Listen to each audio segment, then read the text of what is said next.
Hi, I'm Kimberly Lardon, and the next video that I'm going to talk about is Kevin Robinson's video on creativity. This video really made me stop and think about how I do things as a mom and as a teacher.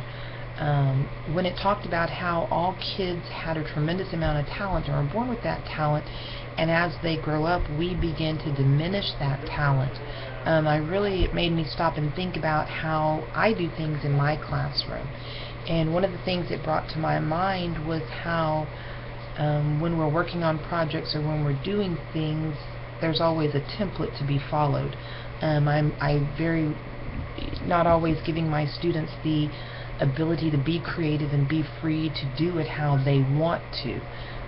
There's always guidelines, there's always a rubric, there's always things that need to be followed, and a step-by-step process of how those things should be followed, which in a way is limiting the student's ability to be creative.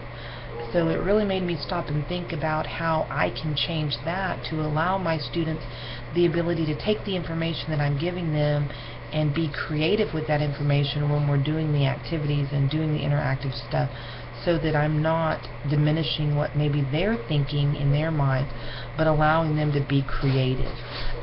Having the open discussions in the classroom is one way to help with that, and so those are some things I'm going to look at, making sure that I'm doing so that I'm not, doing away with that creativity that they have.